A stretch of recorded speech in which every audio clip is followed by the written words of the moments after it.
Do you have an idea about the rice tarification law? Well, rice tarification law is titled An Act Liberalizing the Importation, Exportation, and Trading of Rice, lifting for the purpose the quantitative import restriction on rice and for other purposes. It amends the Agricultural Tarification Act of 1996 that imposed tariff to agricultural imports except for rice. The law aims to protect local farmers from the entry of more imported rice into the country. Through the imposition of 35% tariff on rice coming from member countries of the Association of Southeast Asian Nations, like Thailand and Vietnam, while 40% tariff imposed for non-ASEAN countries. The collected tariffs will be used to fund mass irrigation, warehousing, and rice research. President Roa Duterte signed it into law on February 14, 2019. What will the law do? The law essentially allows for the liberalization of rice imports. It will remove the previously placed quota on rice imports, permitting traders to import a near unlimited quantity of rice. How will it work? In the basic rules of economy, the law of supply and demand will dictate market prices by allowing more competitors to enter the rice market. The law will lower the price of rice by increasing supply. Why rice tarification law? The rice tarification law was implemented in order to remove the quantitative restrictions on the imported rice and replace it instead with a tariff or a tax. This was executed in order to protect the local farmers from the entry of imported rice, since Philippines have been a rice exporter ever since the population grew bigger and resources become more limited. Through the rice tarification, 35% of tariffs will be imposed on the rice that comes from ASEAN, and 40% tariffs will be placed for the countries that are non-ASEAN members. There are positive and negative effects of rice tarification. Let's start with the positive effects. Number 1. The lack of supply of rice will be addressed, since imported rice can help feed more people in the country. Number 2. There will be lower inflation rates due to the reduction of government's role in rice importation. Instead, private sectors will be the one to lead the import of rice. Number 3. Rice will be sold at a cheaper price to the consumers due to the unlimited volume of rice importation. Number 4. The tariffs to be collected will be used to support the farmers, such as improvement in machineries, rice seed development, propagation, enhancing of their profitability, competitiveness, and more. With this, more production can unwrap an opportunity to the farmers to be one of the rice exporters in the world market. Now we have the negative effects. Number 1. Lower price of rice means that farmers have to sell their rice at a cheaper price as well.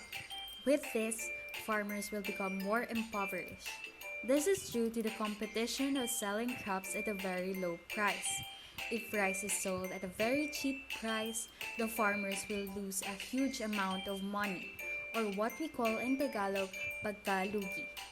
And in addition, the suffering and hardships that they went through will not be repaid, together with the investment that they had when they were still planting.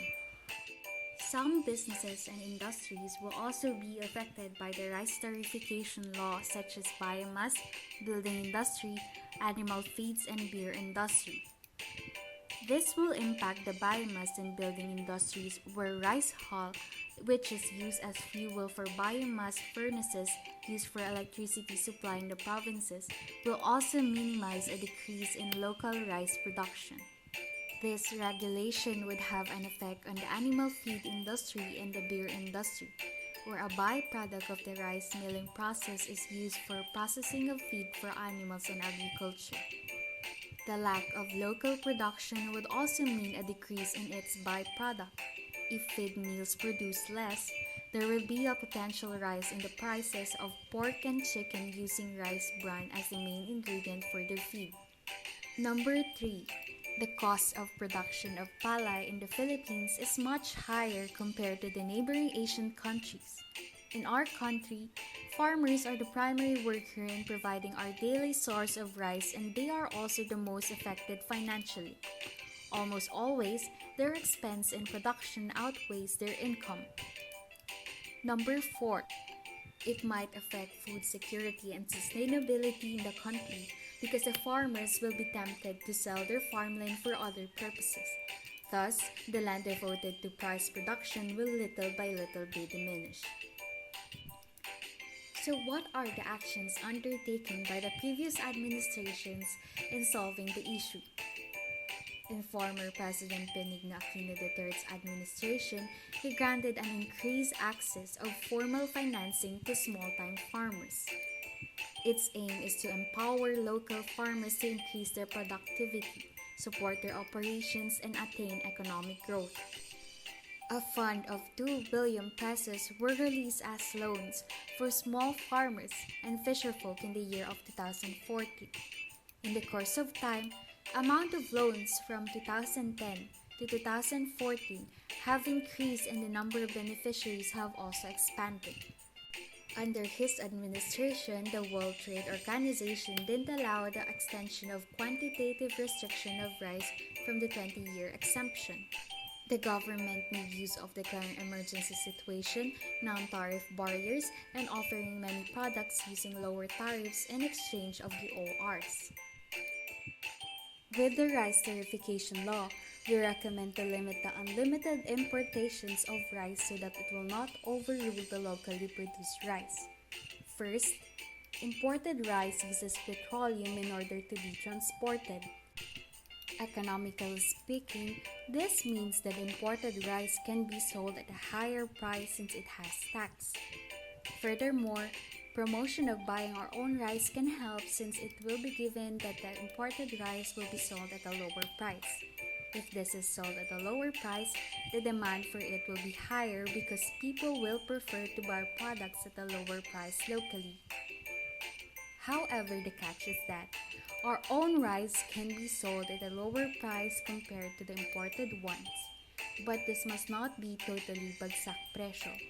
In order for farmers to not have deficits, plus the unpaid hard work, blood, sweat, and tears to be able to produce rice. Lastly, the population may be big but our production of rice is still huge. We only need a bit of help from rice importations to sustain the needs of the citizens.